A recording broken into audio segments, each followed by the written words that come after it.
Son. Ang unang litray Asunsyon, ere na may resurrection. Ang ikatlo'y adorasyon, ere na may lamentasyon. Ito ang aral ng pasyon, lindol ay di magpatantan, bundok ay halos mahapay, tantong hindi mapalagay, lakas na di ano lamang ang pag-ugoy at paggalaw. Ito na ay siyang mula niyong kaguluhang pawa. Ang panahoy nalumbay nga, pagkamatay na misula ng Panginoong may gawa. Araw, buwan at bituin, mga astro maniningning, para-parang nagkulimlim at naging uyap na itim ang maputing Panginoon.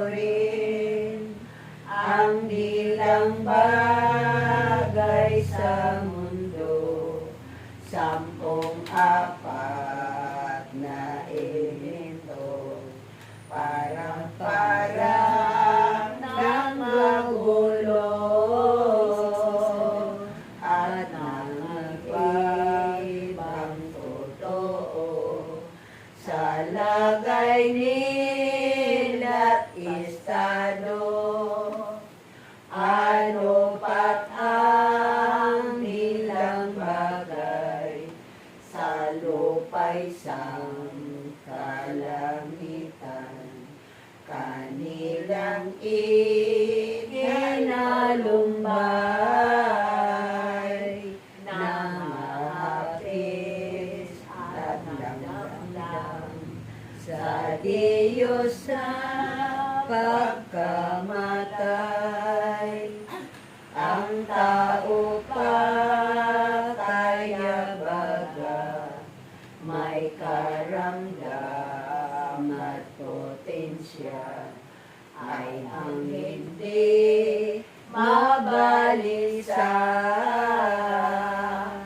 Loob magbagong dalina, manangis at mahapis ka, at iyo ring ikalumbay ngayon at ipanambitan ang sakit at kahirapan.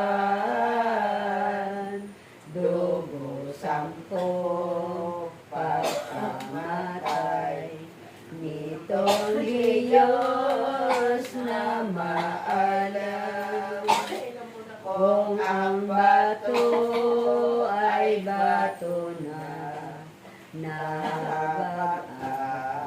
na balisa, kay abata o ay aba, ikaw nga ang siyang lilo, ano at hindi mangamba. Ilag-ilag kapatid ko sa mga gawang di totoo, ka nanutuo sa pagkamatay na ito ng poong si Jesucristo. At kung di mo iilagan, sala mo'y bilang kasamaan. Ano ang iyong pagdamay? Nasaan ang iyong lumbay? Dito sa poong may kapal, tantong lobos na totoo, pag-ibig niya sa tao. Walang puso, walang akdo, ikaw ay may kaluluwa. Sa may sinta ng ganito, ano at hindi umiyak, puso mong sakdal ng tigas. Kung ang elementong apat nangahapis, nangahabag dito sa poong Mesiyas, o taong may kaluluwa, tantong nagkamali ka. Di mo inaalaala ang kamatayan at dosa ng ikalawang persona. Bakit Diyos na maalam, lubhang kalinis-linisan, nagmukha kang hamak lamang sa pagtubos at paghadlang ng madlamong kasalanan. Ang pag-uutos ng Hudyo na umuwi ang hita ng mga matinang Lusan, ganap na nga at puspos ang pagkalarang pasako nitong maawain Diyos, kaya nagbantang tinubos ng pagkamatay sa krus. Siya ay nakapagitna sa dalawang makuhila. Dito nagbagong akala, yaong mga aliktiya, Parisiyong nagyayaya, kanang mga taong lilo, nangakako kay Kristo, ninyong umuging totoo, ay hayuan nila kayo. Kita ninyo mga lilo, nalis at agad pumanaw, yaong mga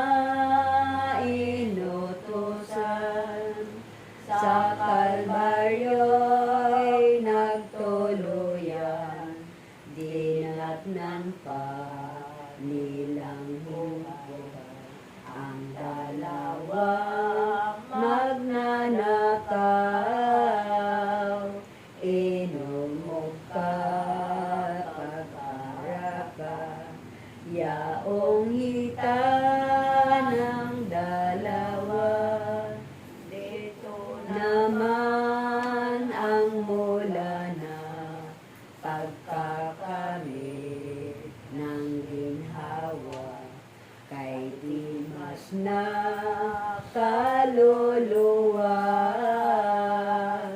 hindi na nila ginalaw ang kay Jesus na katawan, sapagkat nga mapagmasdan, di humihi nga muntiman ang totoo nang patay, lalong sukat ikalitla, ngayon at kay babalisa. Bakit si Kristo'y patay na, tagiliray inulos ba? Ninuhinos na masigla, ngunit ito'y sinutos at kalooban ng Diyos, na doon nga ni umagos sa tagiliran ni Jesus, yaong pitong sakramentos, kaya nga't na masugatan ang dibdib niyang mahal. Dugo tubig ang bumukal, na inihugas sa tanan, sa taong makasalanan. Batis ito'y sadyang kwente, binubukalang parating ng awang kawili-wili, at grasyang hindi masabi ng Diyos na paruhagi. Ang pagtanggol ng ating Panginoong Kristo at ang mga babae sa mahal na Santa Cruz ay ano nga Nang maganda, mahigit na 3 oras, pagkapako'y paghirap, pagkamatay na nahayag ni Jesus haring mataas, nooy dalawang katao, banal at dakilang santo, ang sadya kay Pilato, inilang totoo ang bangkay ni Jesucristo, at ang kanilang rinika doon sa napapalaya, yamang susod ng tawag, pinaliyot mga banta, pagpatay sa taong abang, ang aming ipinaglakbay dito sa inyong harapan. Kami po ay iyong tulutan, nangyari inyong ibigay, yaong kay Jesus na bangkay, di tumanggit si Pilato, 10 mga Hudyo, ibinigay na totoo sa mga banal na tao, Kapalabang kordero, alipala ay pumanaw, ang dalawang mga banal, at napaluwal sa bayan, ng dalawang hagdan, na bangkay sa matanggal. Ako naglitray Asunsyon, irinamay resurreksyon. Ang ikatlo'y adorasyon, irinamay limitasyon. Ito ang aral ng pasyon. Sa ngalan ng Ama, ng Anak, ng Diyos, Espiritu Santo. Amen. Ay, ang bayo po. Wala, ito hanggang 127 lang.